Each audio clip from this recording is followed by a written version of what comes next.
Bonjour mesdames et messieurs, bienvenue sur le studio Sogolon Kedju. Nous sommes sur le plateau de l'émission Kalan, votre émission de débat et d'information sur l'éducation éducative et l'éducation dans la société. L'éducation malienne d'aujourd'hui ne fait pas la fierté de tout le monde.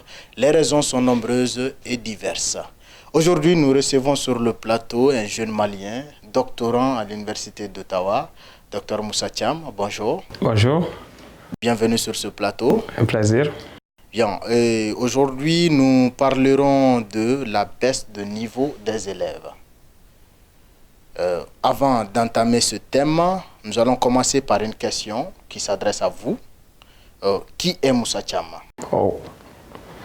Bonne question. Moi, je suis Moussa Thiam, originaire de Niro du Sahel, où j'ai fait mes études primaires jusqu'à la 9e année. Ensuite, je suis arrivé au lycée technique.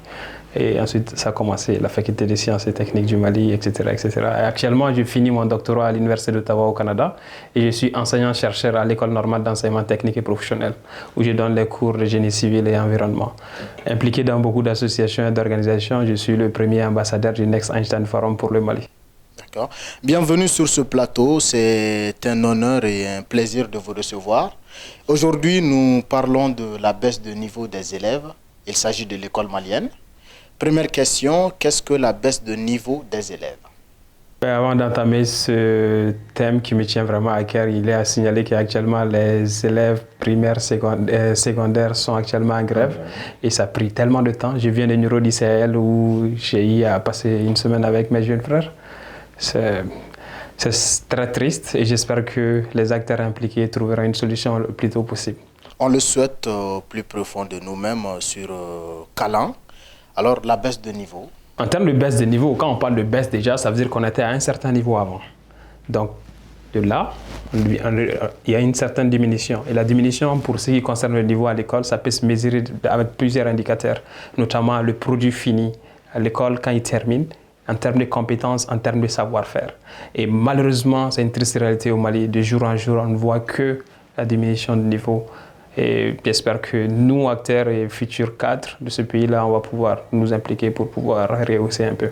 D'accord, on le souhaite. Deuxième question, quelles sont les raisons de la baisse de niveau des élèves? Vous venez d'affirmer qu'on était à un niveau, on est descendu plus bas. Quelles sont les raisons? Les raisons sont multiples, elles sont vraiment très nombreuses. Et d'abord, pour comprendre cela, il faut voir quels sont les acteurs impliqués dans le système éducatif. Ça commence d'abord par l'étudiant ou l'élève lui-même. Ensuite, il y a l'enseignant. Ensuite, il y a les parents d'élèves. Ensuite, il y a le système éducatif global du pays. Donc, qui aussi a des partenaires étrangers qui ont des exigences.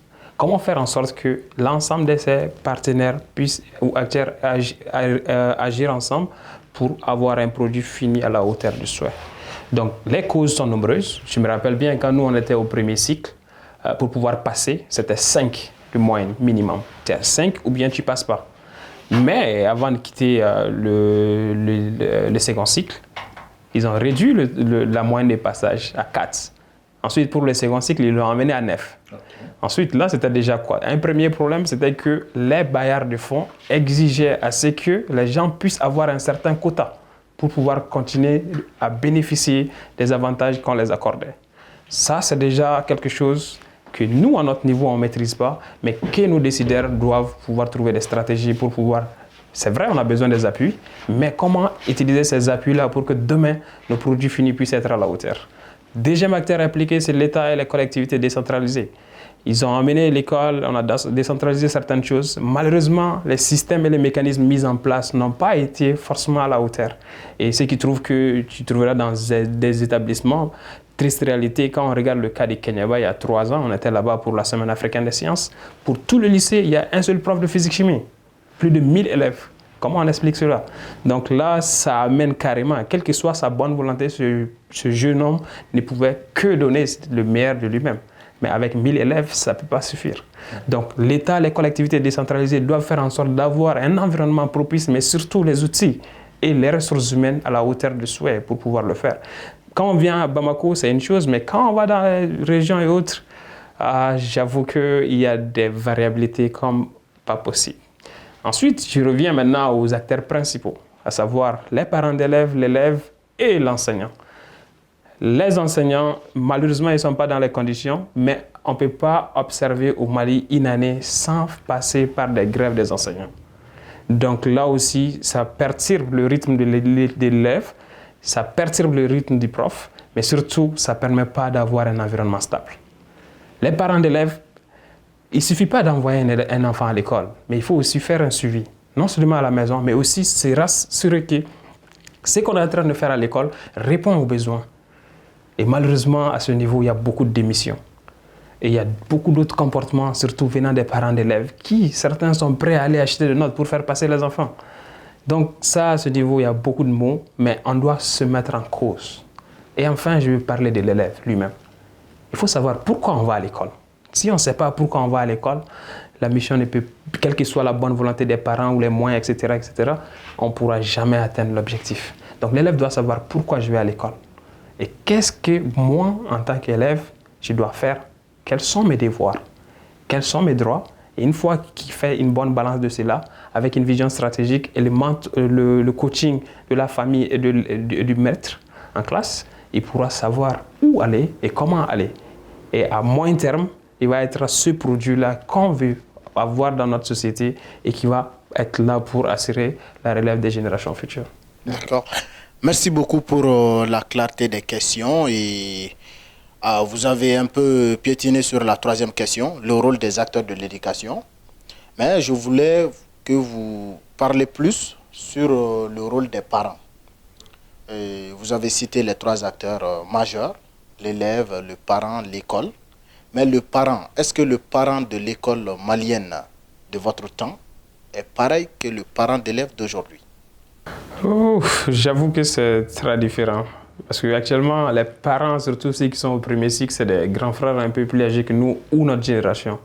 Et tel qu'on voit la vie et les réalités que nous vivons ne sont pas pareilles que pour nos parents. Quand nous étions à l'école et les générations avant nous, le maître était le modèle à suivre. Quand l'enfant est à l'école, ses parents, c'est vraiment les professeurs, les enseignants qui sont là-bas. Et ces enseignants faisaient en sorte d'être des modèles aussi pour ces enfants-là.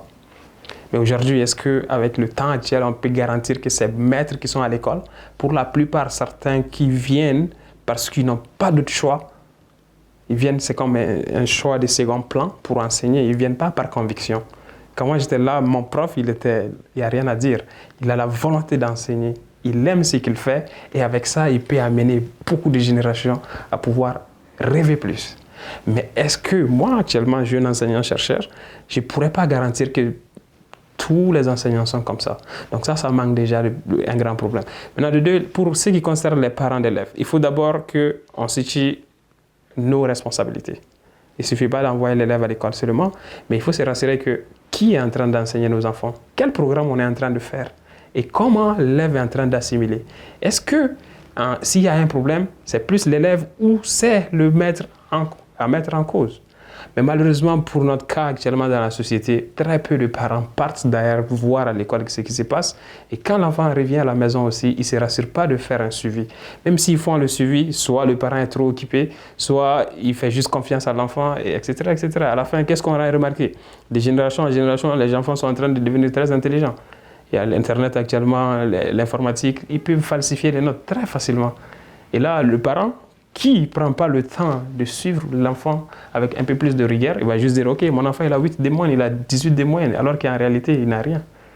Et à la fin, on va découvrir que oui, on pensait que l'élève avait ça, mais il passait par des méthodes. Ok, d'accord. Le problème est connu, les responsabilités sont situées. Comment rehausser le niveau des élèves à l'école malienne? Wow. Ce sera une lourde tâche, mais ce n'est pas impossible, c'est bien faisable. Si on a la volonté, tout est possible. Donc d'abord, il faudra mettre en place l'environnement propice pour l'éducation des enfants. 2, mettre l'élève au centre de l'apprentissage.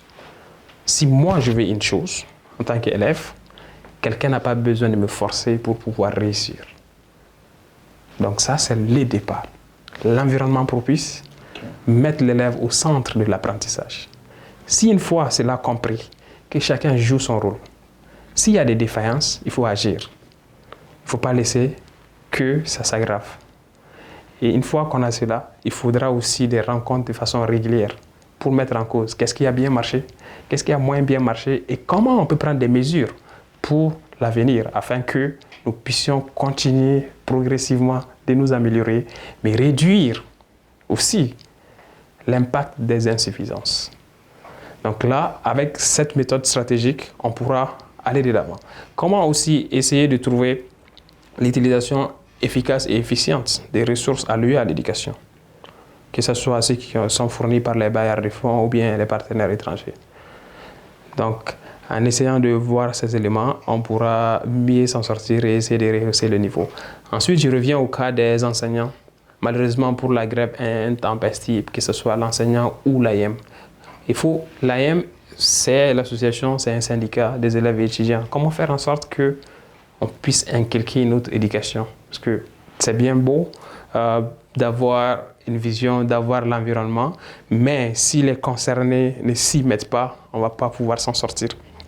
Comment leur montrer que l'avenir, c'est d'abord eux et qu'il y a certaines méthodes qui ne sont pas forcément propices pour leur développement propre. Donc, il faudra des mentorats, il faudra faire aussi des coachings avec ces jeunes gens.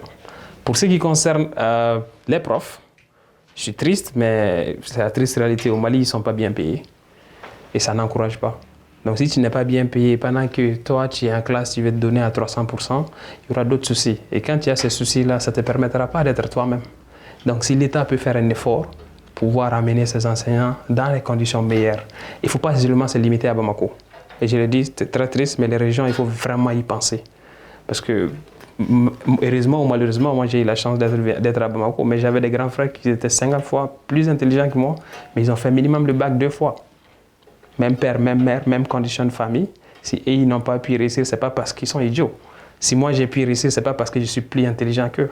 C'est parce que l'environnement n'était pas propice. Donc il faut aussi penser à cela. Maintenant, pour ce qui concerne la relation syndicat-État, chaque année, les grèves intempestives, ça doit s'arrêter.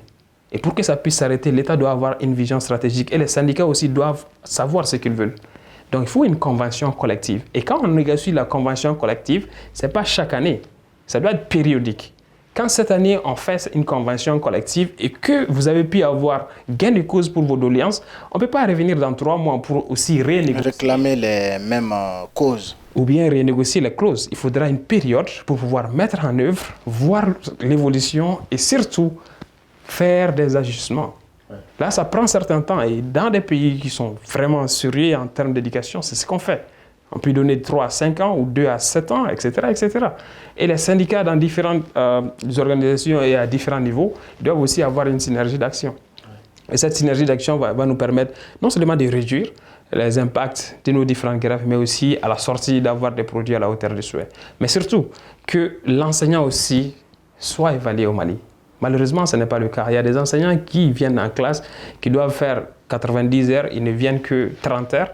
Et pendant les 30 heures, ce qu'ils disent dedans, dans le cours, je suis triste, mais c'est tout sauf ce qu'on leur demande.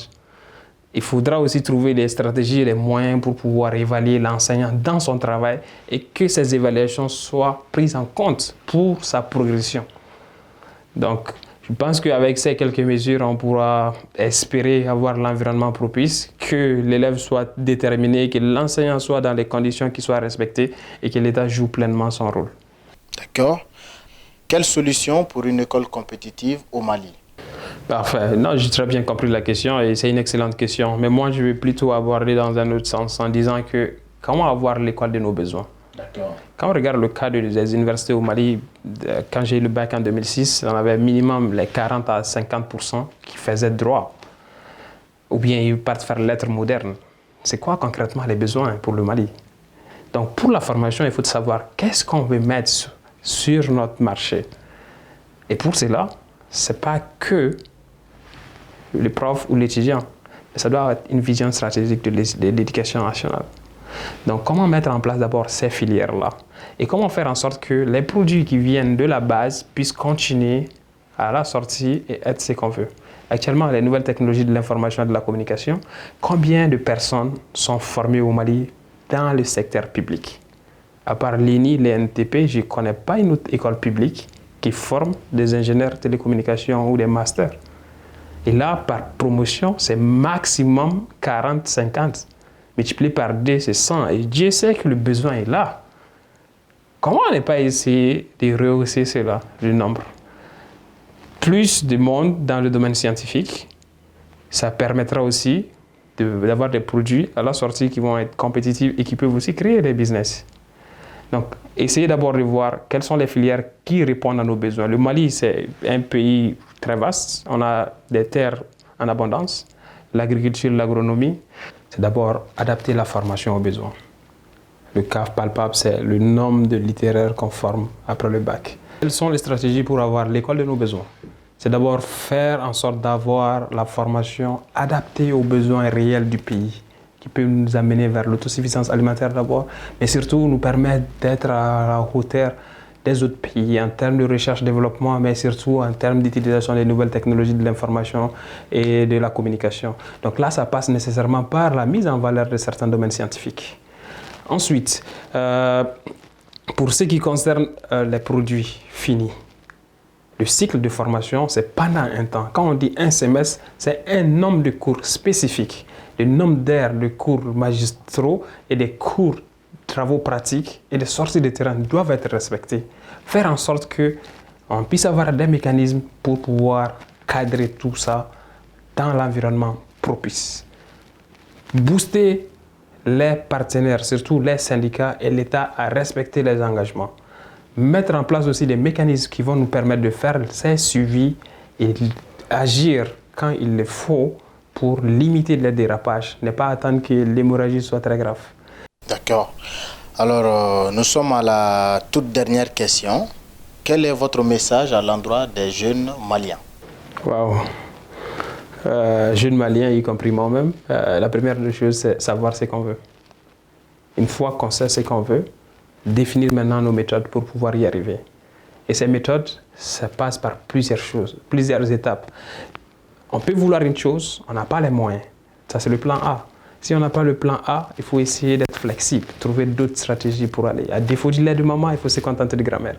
Donc, quand on est conscient que c'est à nous d'abord que le travail principal revient, ça veut dire déjà qu'on est bon. Deuxième chose, aller au-delà de sa zone de confort. Le Malien, nous jeunes, très souvent on se limite. Quand on prend le cas classique des formations à l'université, ils terminent, ils peuvent faire 10 ans ou 5 ans assis à la maison et disent que j'attends un concours ou bien j'attends une opportunité. Souvent, il faut aller vers l'opportunité, il faut taper, forcer les portes. Quand tu es à l'école, tu ne dois pas attendre de finir pour trouver ton premier emploi. Pendant que tu es en première année, cherche du bénévolat, fais du stage dans ton domaine. Quitte à ne pas chercher l'argent, mais quand même s'il faut aller une fois par semaine ou 2 fois par semaine, ça te permettra d'avoir quoi? La connaissance et les contacts. Quand tu as la connaissance et le contact, les portes vont s'ouvrir. Et maintenant, le reste, ton savoir-faire, ta discipline, ta rigueur dans le travail, si les gens le connaissent, ce n'est pas à toi d'aller chercher. Ils vont venir vers toi. Donc là, il faut que les jeunes aient cette mentalité, ne pas s'asseoir à chaque fois, attendre, mais aller vers ça. Donc quand on parvient à changer certaines mentalités, surtout que les enseignants ou les parents d'élèves aussi s'impliquent pour leur dire que tout n'est pas facile. Mais quand on sait se battre, on va toujours atteindre nos objectifs. Donc le message clair, c'est avoir une vision, une détermination. Avec la vision et la détermination, il n'y a aucun problème, on va arriver à réaliser nos rêves. Ça peut prendre le temps, il faut avoir la méthode, la flexibilité et surtout la patience. Quand tu as ça, avec la persévérance, il n'y a absolument rien à dire. Les portes s'ouvriront et tu réaliseras tes rêves. D'accord. Merci beaucoup pour la clarté apportée aux questions. Nous sommes à la fin de cette émission. Et c'était émission Kalan. Nous avons reçu sur le plateau aujourd'hui Moussa Thiam, doctorant à l'Université d'Ottawa. Le thème de ce numéro était la baisse de niveau des élèves. Kalan, c'est votre émission de débat et d'information sur l'éducation éducative et scolaire. Nous vous disons merci et à la prochaine.